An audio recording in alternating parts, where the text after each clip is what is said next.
And this is our last letter, letter 22, the world.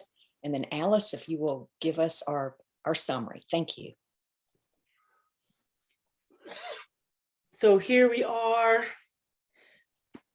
at the end of this journey with Tomberg. And so the last two cards, wow, I mean, the Fool and the World. So the Fool to me is the individual figure, and here we have now the environment that the Fool wanders into. And Tomberg is also going to be summarizing masterfully a lot of themes that you've heard earlier too in this letter.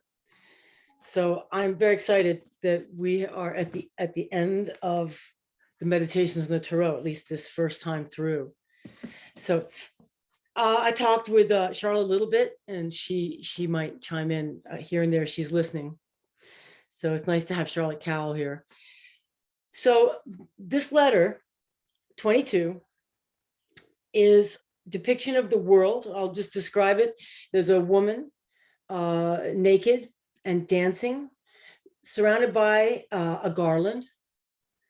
She has a scepter in her left hand and a filter, a little tiny vial, in her right. She has her legs in that position of the four, that one's crossed behind the other, like the Hanged Man, like the Emperor, I believe. Similar. I just noticed that at the very end as I went back to look at the image. That four configuration, which will tie into the quaternary, that is a configuration of the four elements and all that. So it gets that gets drawn in. She has a scarf across her shoulder. It's blue and red. I saw when I looked at the color version of it. And the angel's clothing are blue and red. I noticed that, well, we have the four corner creatures in the four corners. We have an angel, upper left, and we have an ox, the lower left, and we have in the upper right an eagle, and in the lower right the lion. These to me immediately jumped out as the four gospelers, the four evangelists, their symbols. Matthew is represented by the angel, John is represented by the eagle, Luke is represented by the ox, and Mark by the lion.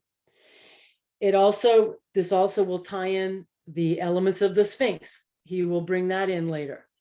So now that I've gone to the end, I see the other correlations.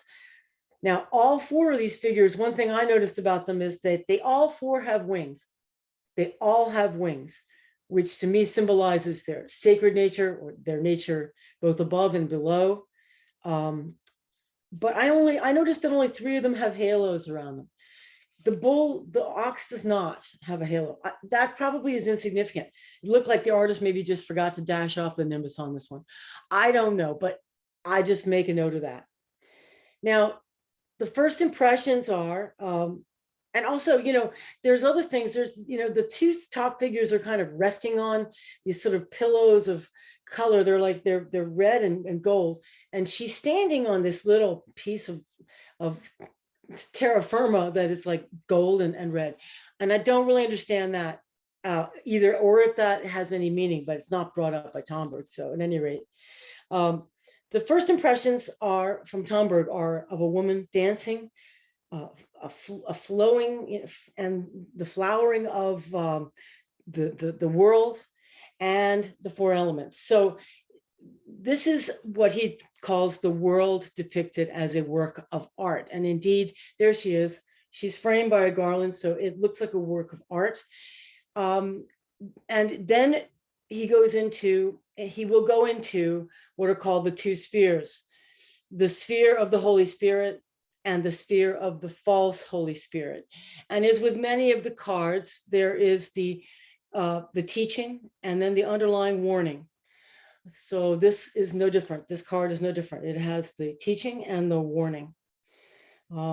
So the world is a work of art, as a creation, as a divine creation, is the theme that rides along the whole of the Arcanum. So I got into the astrological equivalents of the four creatures, but no need to go into that right now. But he does tie in the zodiac. He does tie in the zodiacal thing. It's always like he starts, and then as as he expands towards the end here, he just goes into this masterful recap and bringing together all of these elements, cosmological, zodiacal, the Zohar, you name it. I mean, there you go. He brings it all together. He wraps it up with a beautiful garland, and it's amazing. So on the subject of divine art, he says, the world as a work of art is a reflection of that all cosmogonies, all stories of creation presuppose a divine origin.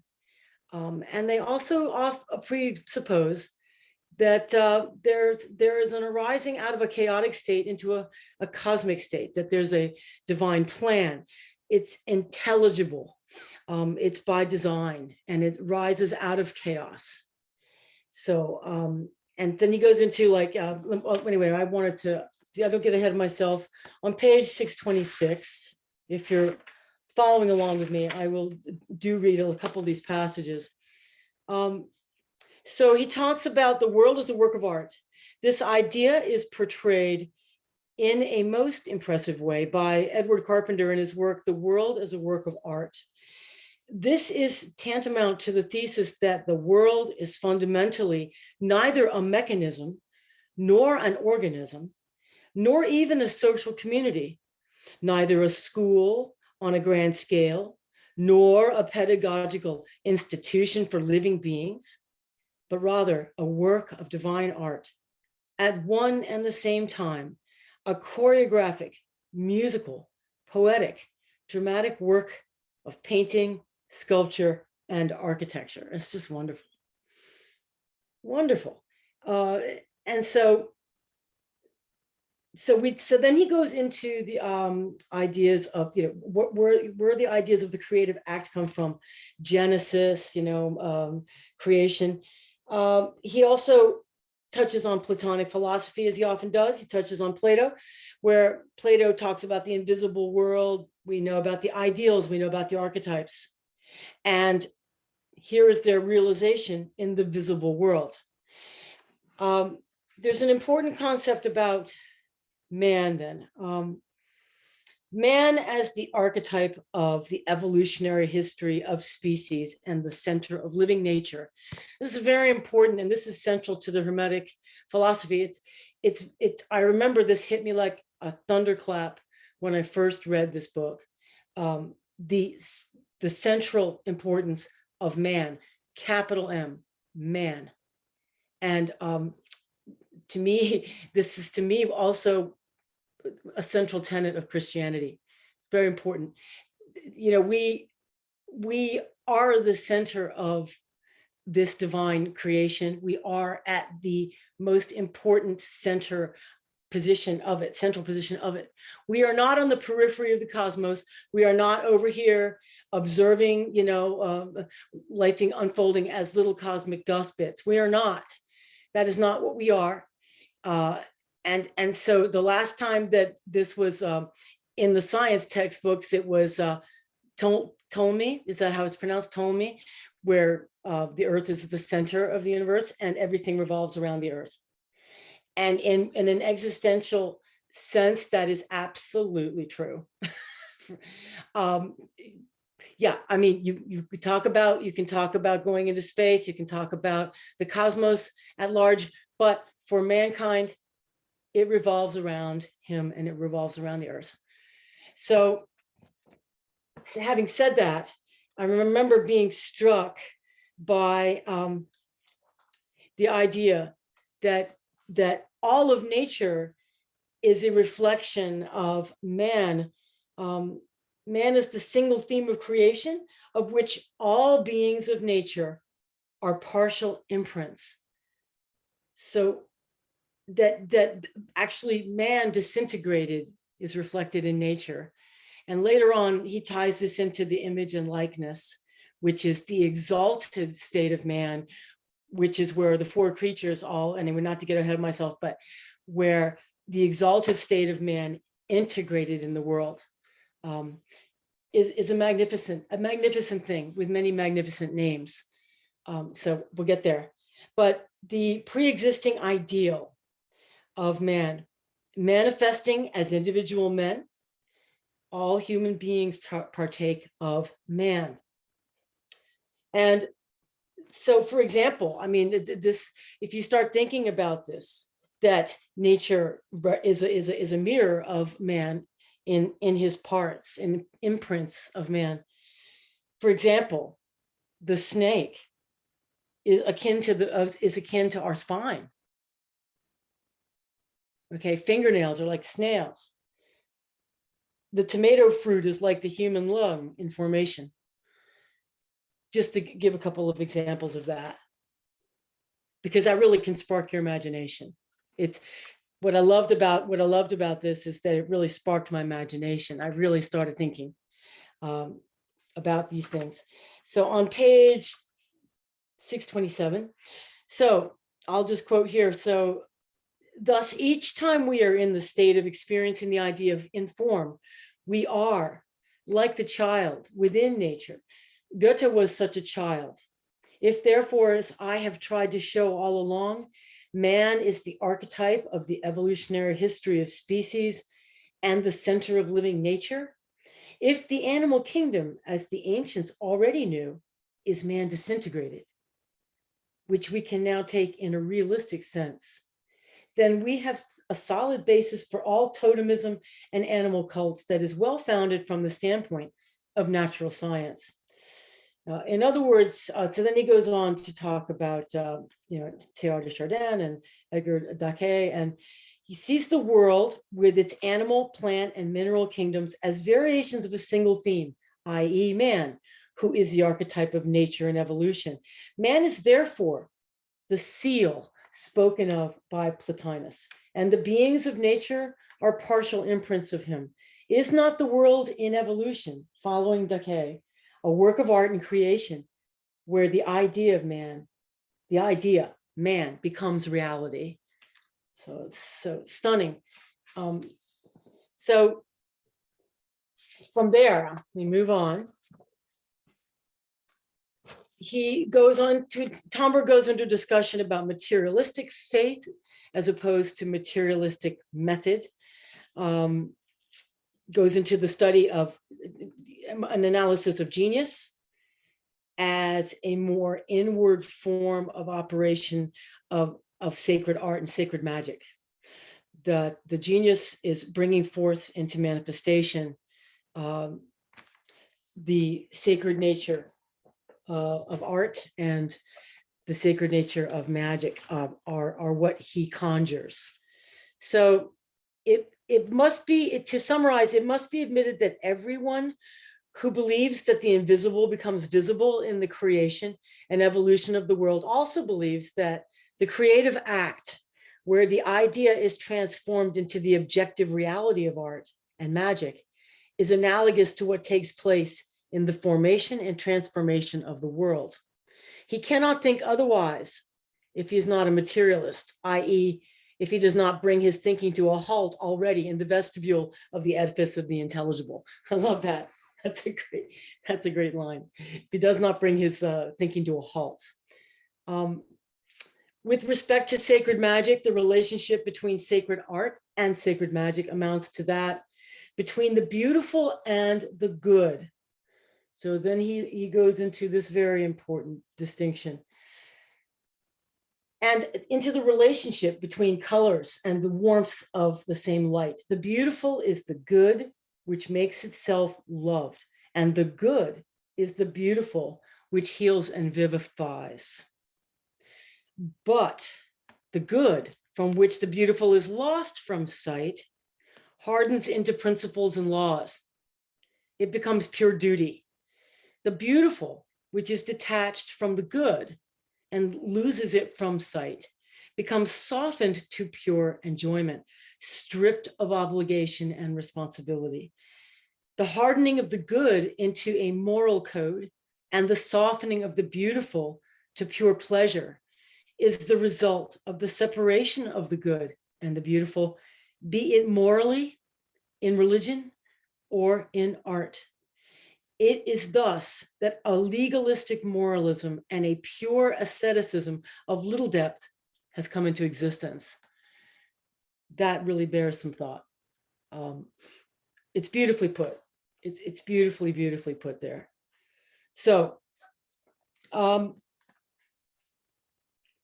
he goes on to ask, is the world to be understood artistically rather than intellectually, reflecting the movement and rhythm of the central dancing figure of the world card? So this dancing figure invites us in to this aspect. Now he gets into what the dual aspect of the card is here, where there's one teaching, which is the high teaching, which would be the movement of the sphere of the Holy Spirit and how that relates to creation.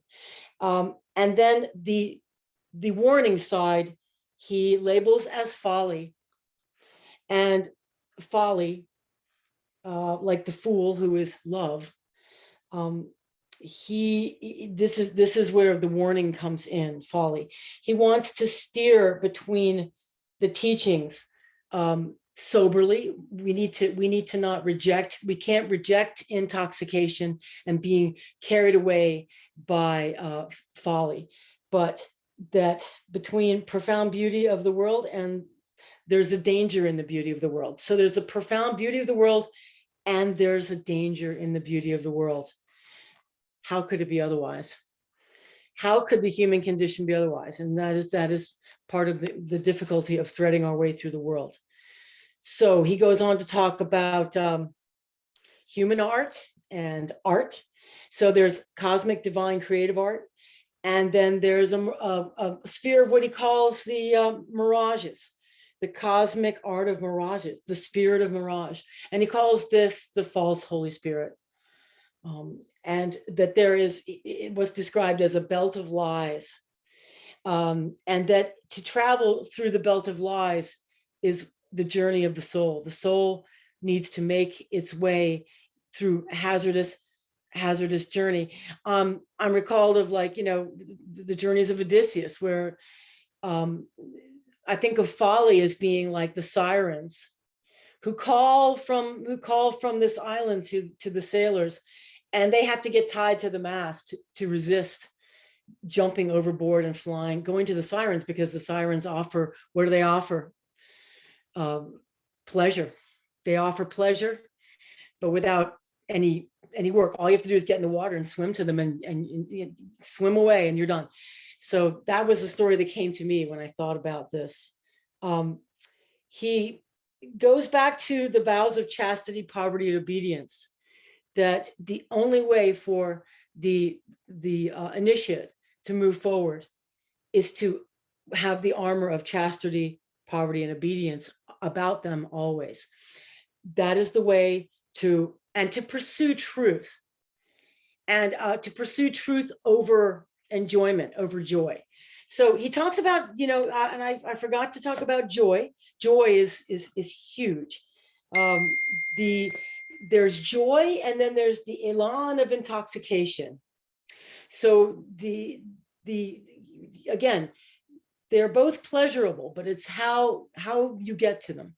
And the elan of intoxication can be enjoyed without any moral work, any moral groundwork, without any effort on the part of the initiate. You can just get carried away by a beautiful piece of art or thoughts or etc. So excuse me, I just need to turn off my mail. It's annoying. Okay, so the spirit of mirage, the false Holy Spirit. So we have, which manifests itself in many, many ways. And so let me go into reading one passage here on page 630. Okay, so the joy, you hear he's talking about the joy, he talks about the Holy Spirit, which brings with him the joy and the consolation of the Paraclete, but are only followed by the joy which results from the revealed truth, the spirit of truth.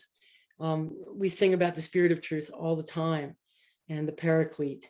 So these are revelations and they do bring joy, but they are not the result of just the pursuit of joy in itself.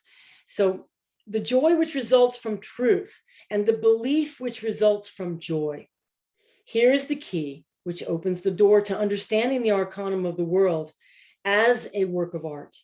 For it is this Arcanum which will reveal the world to us as a work of divine creative art, i.e. the world of wisdom, who was at work beside him, rejoicing before him always.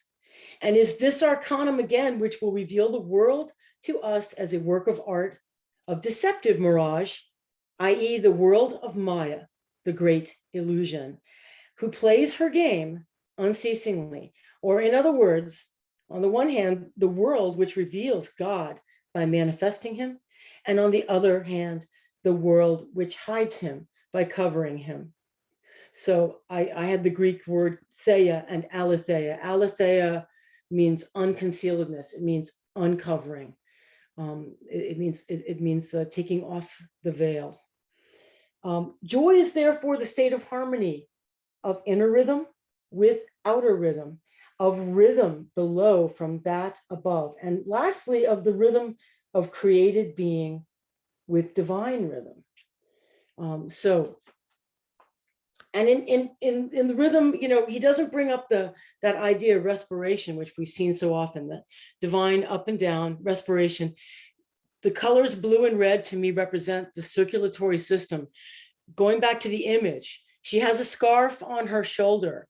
And Tomberg doesn't bring this up, but I bring it up because to me, I thought this was interesting. Part of the scarf is red and part of the scarf is blue. And to me, that indicates the circulatory system that movement through the living system of the energies moving up and being restored with oxygen and coming back down and enlivening the creation. And also I noticed that the angel dressed in blue and red also in the upper corner. To me, and they're looking at each other. The world is looking up towards that angel. And to me, that represents to me that as above, so below, that respiration going on between the two. So that's just my addition there. I wanted to throw in. So we have the harmony and rhythm, and that's what twofold joy is. Their joy is twofold, and one is this joyous harmony of rhythm, and that disharmony or suffering is a representation of a disruption of that rhythm, and that's one way of putting it. So, does not the very idea of movement, biological, psychic, or intellectual, it does not matter, presuppose an affirmative impulse, a conscious or unconscious yes, self-willed or instinctive, at the basis of all movement that is not purely mechanical? A lot is said in biology and psychology about the instinct of self-preservation, but what is this instinct, if not the affirmation of existence, the manifestation of joie de vivre?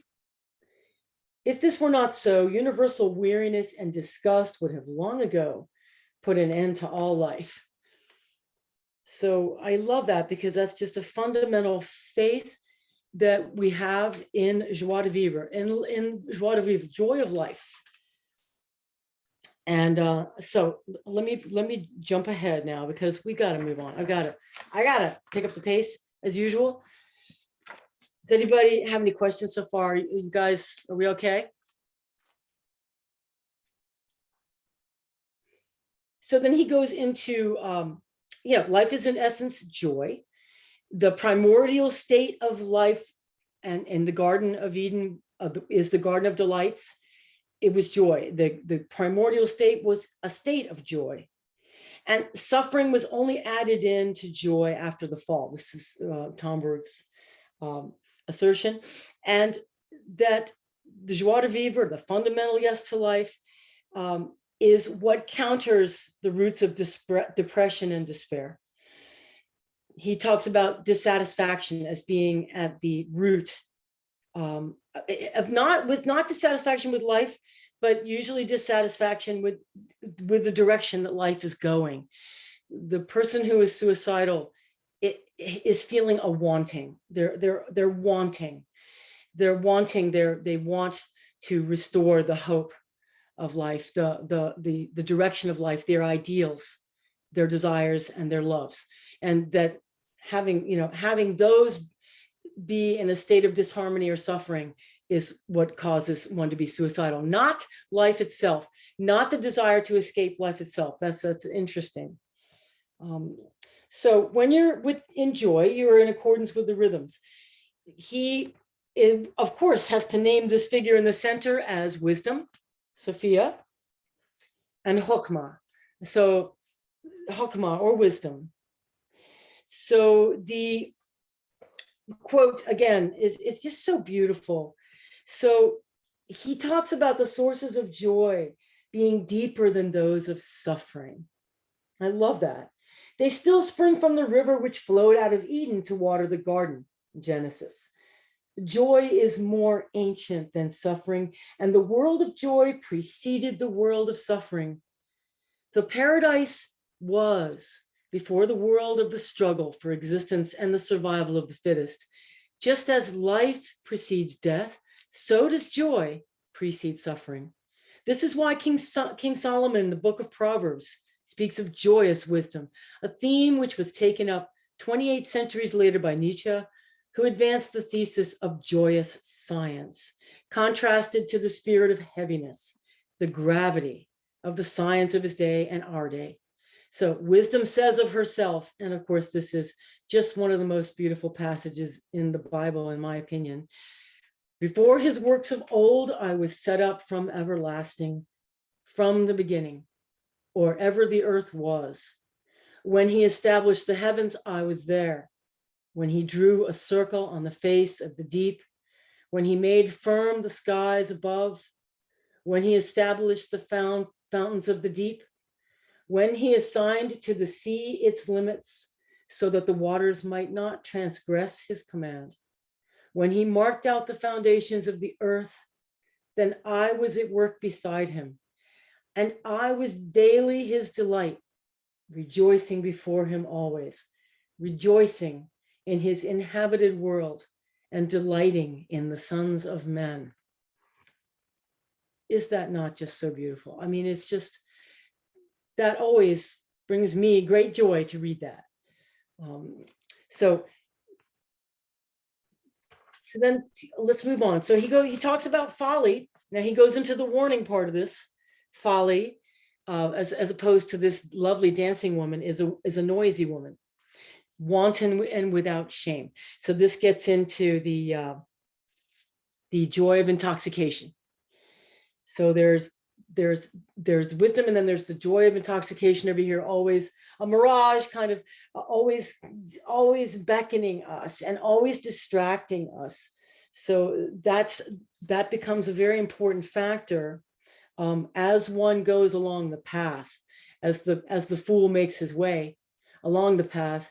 Folly over here is always the false Holy Spirit is always calling, and and he calls it the strange water. The sphere of mirages and the Holy Spirit, of the false Holy Spirit, is represented in this strange water. And if you want to think back to the other cards where water is depicted, we have the star where the waters are flowing between the two jars. We have the moon where there's the stagnant water in the pool. So strange water, where does that fit in here? There's the filter that the world is holding in one hand. The filter is a little tiny vessel filled with, I would imagine, water, and maybe that's this strange water. She carries the wand in the other hand, and the wand is, again, as above, so below. It's the wand of the magician, as in the first Arcanum. So he goes really on into a very long discussion about these strange waters and how they manifest in the world, such as hallucinations of all kinds. There's drug-induced hallucinations, there's intellectual hallucinations, there's psychic hallucinations, there's the will to power, the spirit being only a projection of the will to power. He goes into a long talk about Marxism and Leninism. I won't bore you there, but because you know the drill with that. But he brings all of this to a head here. He talks about Nazism as the myth of the 20th century. So he talks about everything comes down to, he says, either when you're just looking at the world play out, if you give in to these hallucinations, you can succumb to the idea that everything has to do with the economy or with class warfare or with racial warfare or warfare of some sort or another, and so he says that's a loud and noisy distraction. So he goes on, as he usually does, to give warnings to occultists, magicians, Gnostics, and mystics of all stripes, who he said can be duped. It is very easy to be duped by this false spirit, the false Holy Spirit. It is part of what he calls the belt of lies that one must pass through to overcome, and it is very much a danger. So he says this would explain the general reserve and refusal of the general population to accept occultism or esotericism or Gnosticism and mysticism. And I'm sure when we started reading Tomberg, you all had these reservations when we started. When you first encounter the words gnosis, magic, sacred magic, these things. These are very powerful things. And he says that people are skeptical because they've been burned in the past. They've been burned by the sphere of mirages. And so the sober public does not want illusions. It's had enough of them, says Tomberg. I love that, had enough of them. So there's that warning. And there's a danger to neophytes. So neophytes who just start on the path, and there are many traps out there to grab the neophyte and actually to harness and harvest their psychic energy, which the false Holy Spirit is very strong in psychic energy. It bowls people over, it sweeps them away. Okay. And so it has this all-encompassing way of drowning you. Okay. So, and can be exploited by the elements of the left-hand hierarchies. And this happened to me, and my little story is very quick. I'll just talk about how I joined at one point an organization that was called the Center for Visionary Leadership. It was established in DC as an NGO, emanating from an entity called the Lucis Trust in New York City. The Lucis Trust turns out to be a Luciferian organization. I joined this thing, and I was lured in, and I was being pressed and with all these other people. It was sort of a new age thing, okay? And we all got pressed into using our meditation energy. We were pressed to meditate and use our energy to advance the goals of this Center for Visionary Leadership, which had its own agenda. Let's just leave it at that, okay? It had its own agenda, and it wanted to harness our energy, and it used the glamour of what's called the mystery schools to try to do that. So all of us, and I was talking with Charlotte, we've all had to navigate through this belt of lies. It's a way of purifying yourself and shedding illusions and learning to use discernment. So it's an important realm, this sphere of the false Holy Spirit. Charlotte's giving a thumbs up on that. Yeah, it's important, and it happens. So this is what, then he talks about Eastern Christianity, which has an emphasis on guarding against the danger of seductive illuminations. So Eastern Christianity emphasizes the nakedness of spiritual experience, Tomberg calls it.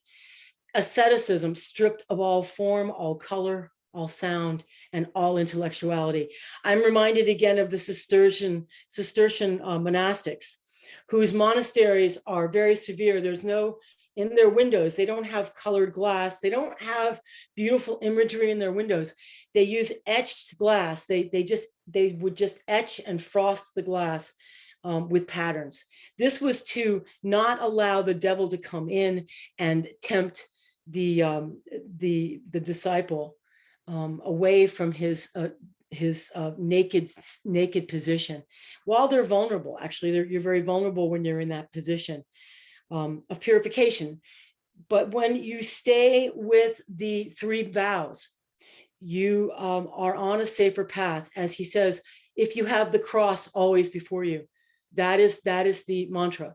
You have the cross always before you, and you put on the armor of God through having a chaste mind, a poor mind, and an obedient mind.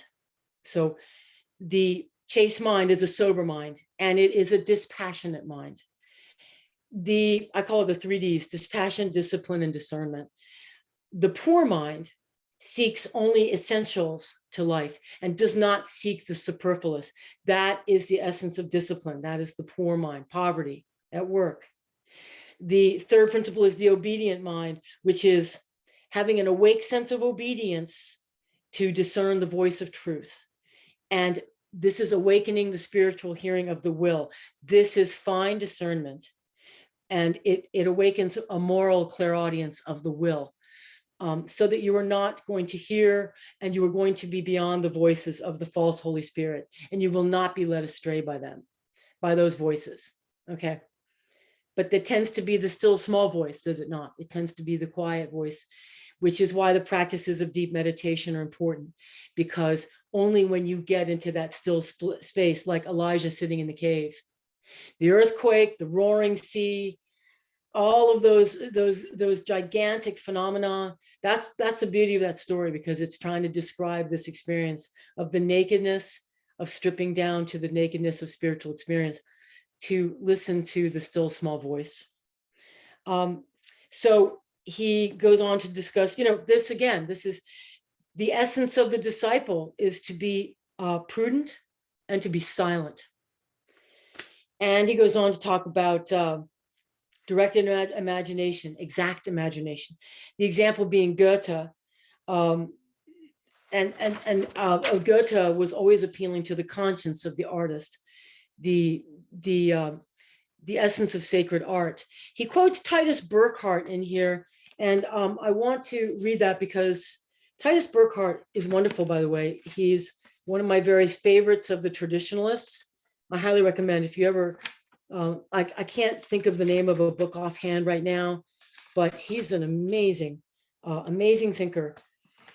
So every sacred art is therefore founded on a science of forms, or in other words, on the symbolism inherent in forms. It must be borne in mind that a symbol is not merely a conventional sign. It manifests its archetype by virtue of a definite ontological law. A symbol is, in a certain sense, that to which it gives expression. For this very reason, traditional symbolism is never without beauty. According to the spiritual view of the world, the beauty of an object is nothing but the transparency of its existential envelopes. An art worthy of the name is beautiful because it is true. Isn't that lovely? Sacred art, Tomberg says, is therefore founded upon the science of forms and not upon subjective artistic creative elan or upon the subject as such. Very, very important. It only remains to add to what Titus Burckhardt says, that the transposition of the way in which the divine spirit works in the domain of human artisanship presupposes the 3 traditional vows of chastity, poverty, and obedience. Purification must precede illumination and perfection. Sacred art, which imitates the way in which the divine spirit works, requires that the soul of the artist rids itself of its own inclinations and habits, i.e., that it becomes poor, so as to be able to receive the wealth of the divine spirit, that it reduces its own fantasy and its own predilections to silence, i.e., that it is chaste, so as not to disturb the limpid waters flowing from the divine source, and that it is obedient, so as to be able to imitate the divine spirit at work and to be able to work in concert with the divine spirit. So beautiful, so beautifully put. So he goes on into Jung. I'll just move along. The reality, Jung talks about the numinous spheres of the unconscious. And he goes into it, launches into a long discussion about the realm of the unconscious, that this is a very real aspect in the world. This would be the realm of Maya. Maya is real. There is reality, but it is not necessarily true. And this is where fine discernment must come in, and it is man's task. He points out a really interesting thing, which to me is very much needed to be noted, which is that man's well-being is at stake. And he talks about psychic epidemics. And we are certainly in the midst of this right now in our world. The rampant psychic epidemics which sweep away humanity. We are in a state of being riddled by these things. So there are, so anyway, you can read that. That's on page 646. That's really kind of important. I will read that part where he says, there still does not exist any effective protection against psychic epidemics. This is that intoxication. This is being swept away by those who are not discerning, okay? There is still not an effective protection against psychic epidemics. And these epidemics are infinitely more devastating than the worst catastrophes of nature. Whoa, quite a statement. The supreme danger which menaces both the individual and the populace as a whole is psychic danger. With regard to this, our understanding proves to be quite powerless, which is explained by the fact that rational arguments act on the conscious, but on the conscious level alone, without having the least effect on the unconscious. Consequently, a major danger for man emanates from the mass, i.e., the crowd, at whose core the working of the unconscious accumulates, first muzzling, then stifling the pleas for reason on the part of the conscious. Every organization of a crowd constitutes a latent danger like that of piling up dynamite, because it produces effects that no one wanted and which no one is able to hold in check. Food for thought there. We'll move on. He goes on to talk about the central figure representing the eminent movements of the world acting on the human soul via the wand and the filter, okay? That is as above, so below, the movement, the dynamics there. And then he goes into discussion about the garland which surrounds the central figure as being, we need to talk about what are the imminent movements, and this is where it gets quite esoteric. This is where it gets quite complex, because he's going to talk about the imminent movements of beings and things. And these are represented by the three animals and the angel. So this is where the four corners of the cards come in, the four elements. Okay, he calls it the cosmogonic quaternary of the bull, the eagle, the lion, and the angel, the four sacred animals of the evangelists. Again, these are elements of the Sphinx. And the four basic instincts, these which he referred to at the very beginning, the four basic instincts. This is hard stuff. This I had to sort of untangle. He goes into the cosmic or zodiacal significance again of the four cosmic instincts or elements. Then he goes into the tetragrammaton and he pulls that in. And then he goes into causality. and the quaternary of the cosmic instincts is explored. Okay. This is, if you remember, you'll have to cast your mind way back. I don't remember which letter it was, where he talks about these principles, these imminent principles, such as the enfolding principle. Remember that, talking about enfoldment?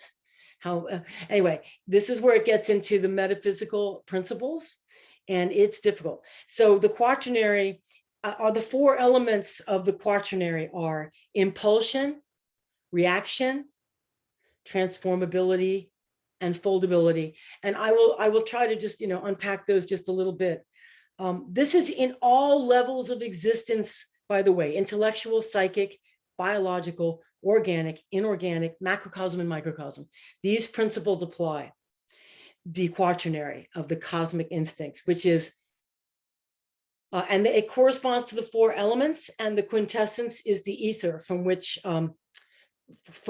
all emanates and which all resolves back to. Okay, so the quintessence. So this is getting into the really esoteric stuff. Impulsion is the energy of fire. It's the energy of initiation. It's the spark. It's the fire. Okay. The energy of reaction is also called, he calls it movement, which is air. That is the element of air manifesting, is through reaction, air, movement. Transformation, transformability is represented by water, which represents formation. Water is the element of transformation and formation. Foldability is the enfoldment principle. It is the element of form. It's represented by the earth element. Okay, so if you can keep all those straight in your head, you can, he applies those to the temperaments. I found this fascinating. He applies this to the temperaments. So fire is a bilious temperament. It's a fiery, angry temperament, right? Air is the nervous part of our temperament. We all have all of these. We have all of these in us. When we're angry and bilious, that is fire. That is also centered in the liver. This is Chinese medicine, right? So all of it correlates. Air is our nervous element, our nervous instinct. Okay. Water is our sanguine instinct. It is the blood. It is that which levels and creates equilibrium in the system. And the earth is represented by our lymphatic nature. Lymphatic means it's that solid and folded part of us, which it's tough to move. It's tough to nudge. Lymph is very hard to move. So lymphatic. You following me, guys? Jeez. This is where the Kybalion might help. Okay. Ancient wisdom of the Sphinx, the Merkaba. He goes into all of that. He revisits all of these elements, and that's you got to have read the first part of it to get all this, right? So I love this one paragraph that he quotes from Paul Carton on page 649. If you're following along with me, he goes into the tetragrammaton, the Yod He Vav He, okay, and he goes into causality. The effective cause is formal cause, yada yada. I really don't want to dive in too deeply into that. You really are going to have to do that on your own. But this one passage is worth hearing. Ancient wisdom drew from the enigma of the Sphinx the four fundamental rules of human conduct: to know with the intelligence of the human brain, to will with the strength of the lion, to dare, or to elevate oneself with the audacious power of the wings of the eagle, to be silent with the massive and concentrated force of the bull. Applied to the behavior of the temperaments, the allegory of the Sphinx teaches that man, in order to build himself wholly and to develop himself harmoniously, must normally cultivate, balance, and hierarchize within himself the four essential functions of human life: the willful energy of the bilious, the reflective understanding of the nervous, the vital power of the sanguine, the self-control of the lymphatic. So there you have it. That's the universal quaternary at work in every level of being. Okay, so on, and I'm almost done. Okay, so the last bit is he goes into the Zohar. He goes into the significance of the living creatures that are reflected in Ezekiel. They're mentioned in Zohar, they're mentioned in Revelation, the 4 living creatures. So there you go. There are on the ancient chariot, on the chariot of God are myriads of thousands of Shinan, angels. And Charlotte was very excited about this because it has the Hebrew letter Shin in there, which is, again, love, right? She puts the heart up. She just put a heart up. Yay, she's listening. It expresses by means of its initials all the faces. The Shin standing for shore, the ox. The Nun for Nesher, eagle. The Aleph for Aryeh, the lion.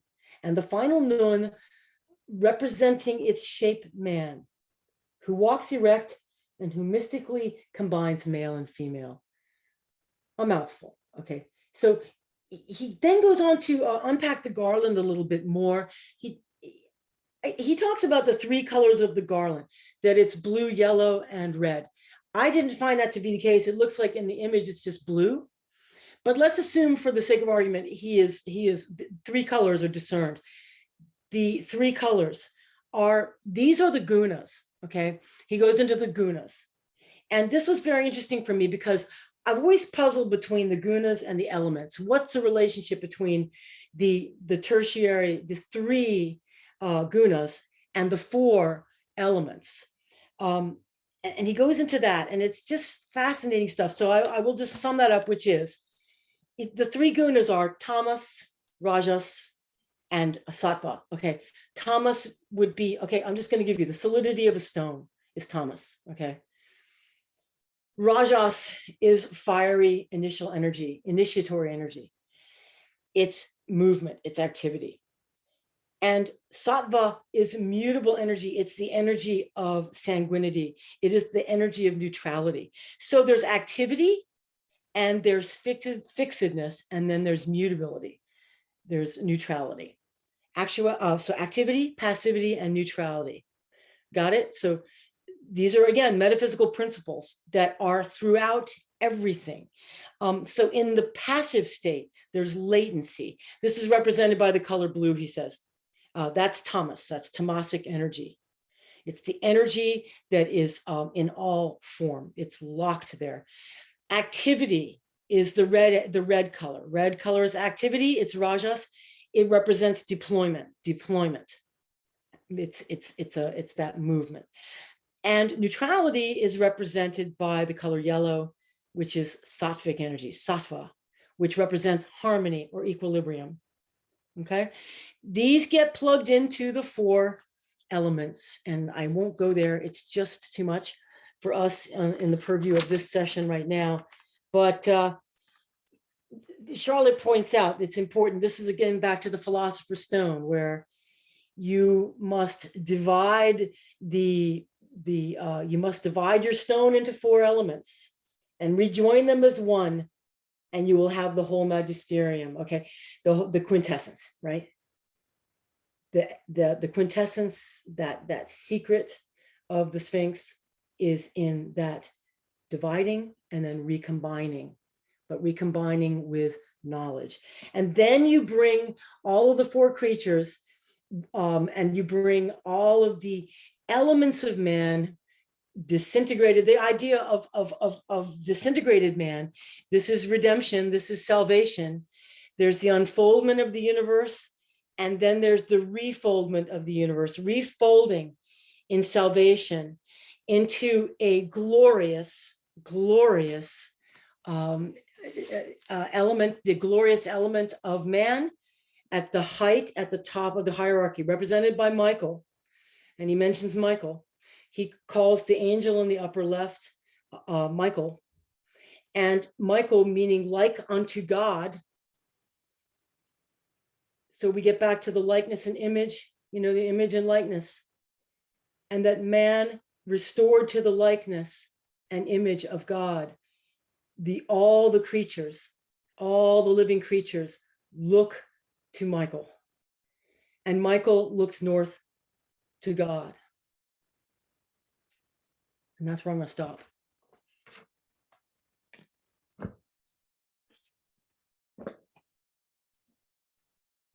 Whoa. I have to tell you guys, but as Charlotte pointed out, she read that again. She's like, it's masterful. It's just breathtaking. It's masterful. And if you are able to ever go back and reread the entire thing from the beginning, using it in whatever way you wish for the meditations on the Tarot, you'll see the magnificence unfolding. There's an overall structure, the first 10 arcana are building, I'm not going to go into that. It's a fascinating thing, but there is a warp and weft and a pattern and a lovely design to the tapestry of the meditations on the Tarot. Truly, to me, it is divinely inspired. It really is. And we're privileged to have it. What do you think? From Mark Wilson. Oh, you have to duck out, Mark. Will we see you soon, I hope.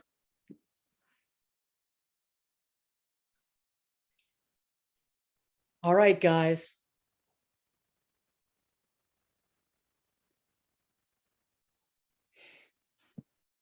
That was masterful. Thank you, Alice. That was masterful. I don't know. Man, I was holding on by a thread. I was holding on to that scarf around her neck and just going like, stay along for the ride. Let me show you the colors that were from the original ones that John sent us. If you all can see this, so you'll see on there. Can you see that? You'll see on there the colors of the garland. She happens to be wearing a red scarf in this version of it. I see the colors of the garland. All right. Yeah. So and other one, I've seen several other ones where the part around behind her back is blue and the front is red. And yes. And his clothes are on his undergarment is not white, but it's red, and his mantle is blue. So there is some variation with the color symbology here. Yes. Yeah. Which again,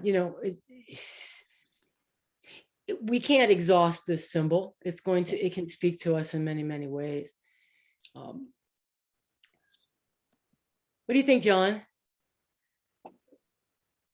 I'm always a little perplexed because we get so excited about the text of the chapters, and then we're told, well, actually, the tarot is not about the text that you read, it's about the pictures you look at. But then, who says which pictures and which versions of the pictures do we use? Because they do differ quite considerably, even the various older tarot cards and the pictures on them. So where do we find an authentic, as it were, ancient tarot, which has got everything right? Yeah, no such thing. I doubt there's any such thing. Yeah. The one that he used in this book, if you look at it, is the one that I just showed up, which is the one, John, can you see that? Which is the one, John, that you sent out to us, which is what the French. It's the Marseille deck. It's the Marseille deck. It's the Marseille deck. Yeah. And So, that's like a medieval, right? I mean, it's very early. So those are, just the exact images. Yeah. But unfortunately, they're not colored. They're not. No, at the end of it, I kind of like looking at just the drawings, and then I read it, and then I go back and look at the image with all the color. That's kind of the way I've been doing it with this book.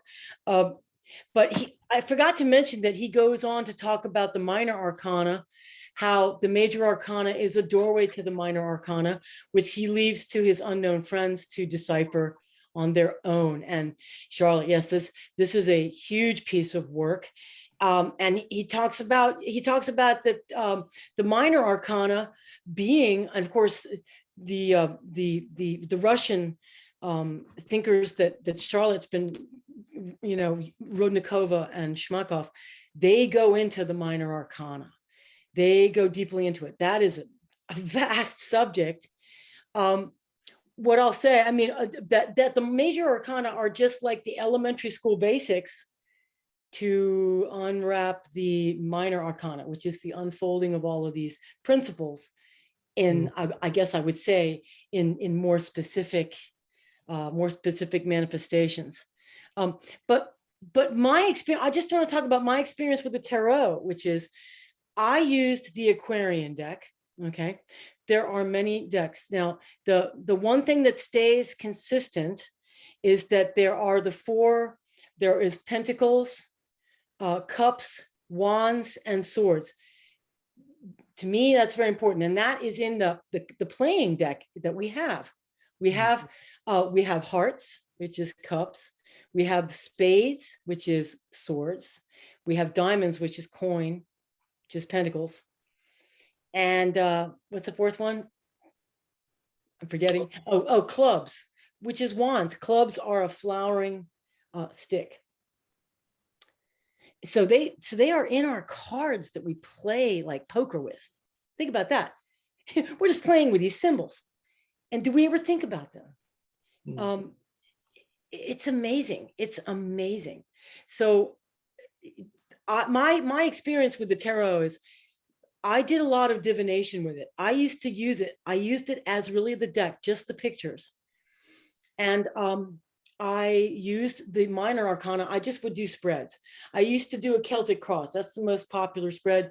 Celtic cross. I did that over and over and over again, especially when I was a teenager and I just didn't know what the world was about. And I had so many questions. And to me, it was like laying out a beautiful psychological roadmap. When I did my readings, it would lay out into the world in front of me my inner psychic landscape of what was going on in me, because I was interpreting it. And through my interpretation, I was gaining what wisdom I could glean from these symbols. And the more I practiced with them, the more I saw. But so I had a lot of experience. And when he talks about the general principles of the pentacles being the basics of the form of life, it's the raw material stuff, it's the nitty gritty. And then the swords being the path of the initiate, going through the pain and the suffering of learning that the world is full of these illusions, okay, and then having to shed them. He talks about that at the end of this, as you may recall, end of this letter. And then he talks about moving into the sphere of cups, which is where you become an empty vessel and you can then be filled with divine creative spirit in the realm of the cups. And the final realm being the wands, where you have sovereignty. You hold the scepter, you hold the wand, and you have sovereignty with the scepter. And that holds very true for me intuitively from my discovery, my personal discovery of how the tarot worked. Just to tell you my experience, because I've been working with the tarot since I was 14 years old. And I used it. I still use it. I have 5-6 different decks. And the one I love is the Aquarian deck. It's the one I go back to, not the Marseille. But for the meditations, I accept that Tomberg is giving us the Marseille images. And yeah, I use the Rider-Waite deck too. The Rider-Waite deck is a very popular deck. And Rider-Waite, I did use the Rider-Waite translations. I mean, his interpretations of the positions of the cards and all of their meanings, their divinatory meanings and their reversed meanings. Oh boy, it's just, again, it's kind of taking the tarot and saying, okay, every card has a teaching and a warning. Every single card has a teaching and a warning.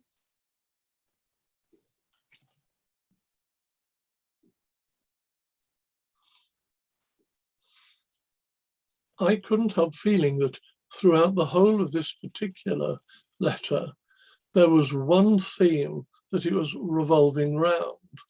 I mean, there is the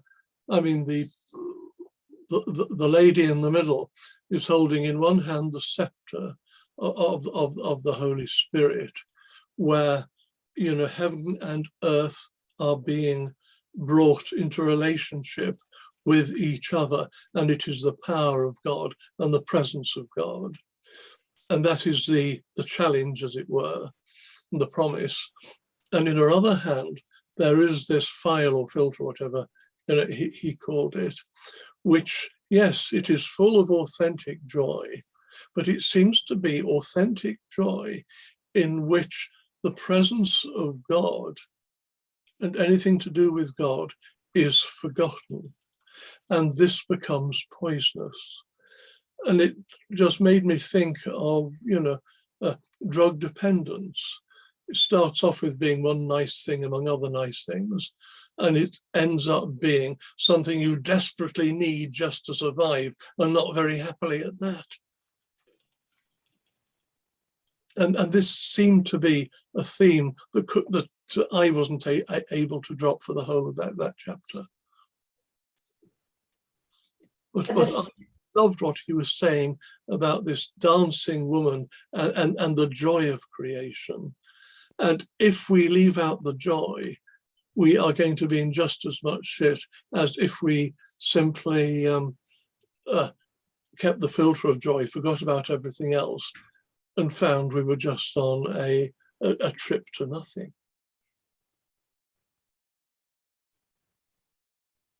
Yeah, threading the needle there, right? This is why he always emphasizes that the processes of purification, illumination, you know, all of those steps, the steps of Dante through the Inferno, through purgatory, to the steps of the Divine Comedy are, again, it's the same thing. Every story, every archetypal hero's journey talks about that. Yes, you were just about to talk about Lynn's interpretation of how the tarot fit together, weren't you? You're saying the first 10 cards. No, go ahead, because I'm not as familiar with Lynn's deck as you are. Well, how familiar I'm with it, I'm not sure. But he says it is, when he was sort of doodling around this particular letter, he was grasped by, who's that very famous and anthropologist who talked about traditions and stories? Joseph Campbell. Joseph Campbell, yes, and the journey of the hero's journey. This recurring journey, and he was saying this is what the tarot is all about. You know, the first 10 cards tends to set the scene, and this is the sort of situation where we are in. The next, no, it's not. No, it's not 10. And yeah, there are 4 sections. The first section is setting the scene. The second is as you start out to live your life, not blindly, but aware of the wisdom in the first section. The third is when you actually find that it isn't simply learning the right answers. It is about following through suffering.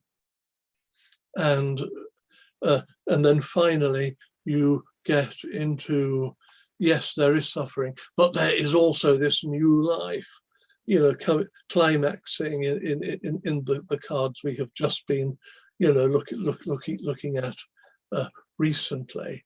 And I found that, you know, very helpful indeed. Yeah, it's wonderful. Tomberg talks about another version of the card where the feminine figure is holding 2 ends of a large veil, and so represents that unveiling, There's an unveiling of the world unveiled. There's the world veiled, and then there was the world unveiled. And it's that movement, that back and forth where, you know, it winks at us. It appears, and we have a transcendent moment of understanding, and then it disappears. And of course, I used to always joke that if you took drugs, you were sort of trying to take a shortcut to that unveiling of the essences, the quintessences, those really exciting things. But you're not allowed to really take shortcuts. You might seem like you've gotten there, but in fact, unless you just tread and do the work, unless you tread, this is why Tomberg always talks about the moral aspect of this work. The moral aspect, always he comes back to that. He's not doing that to be tiresome and to be a Puritan or something. You know, he's saying there must be a mortal elan. There must be a moral, and not mortal, but moral vitality, and a stream of moral life that you bring in. And that's what you apply as man. That's what man applies to all of this. And that's what then brings meaning. Real meaning. I mean, one of the worst things about the existentialists and about the suicidal is that they feel that there's no meaning to anything. Everything's meaningless, right? What a terrible, terrible state to be in. That's ripping joy out of the equation completely and saying it's all just heaviness and yikes. But didn't Tomberg in this letter suggest that people who are suicidal aren't simply saying, oh, things don't seem to be so good, let's commit suicide and see if that's any more fun. He says that they are not saying everything is horrible and there is nothing good, but they're also saying, but there bloody well should be more to life than that. And that's why they are in pain. That's right. It's not simply one thing among others. Absolutely right.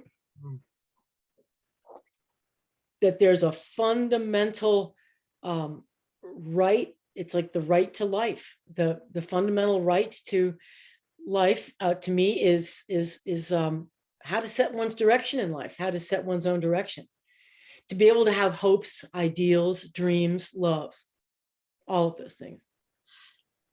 One rather lovely thing which you might not have noticed, because Mark and I were chatting when you were coming in, and I was saying, we were talking last time about the right way bishops, bless, how they held up their fingers. And I was saying to him, I noticed that when you sign your name, you put a cross in front of it, which is usually what bishops do. Are you a bishop in your particular church? He said, no, I'm not. I put the cross there because the cross goes before everything. And that's exactly what you said in our session, this afternoon. The cross. I thought that's really good, yes. Oh, I picked up what Mark said. Oh, you heard that, yes. I heard that. Yeah. I thought that was wonderful. I wanted to bring that in because that was inspired, and I just had to. I'm glad that I got that in there because Mark is right.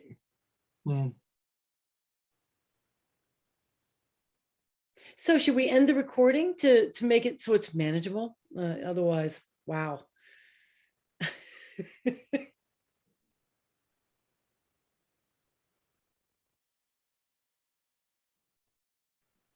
I think we're still recording.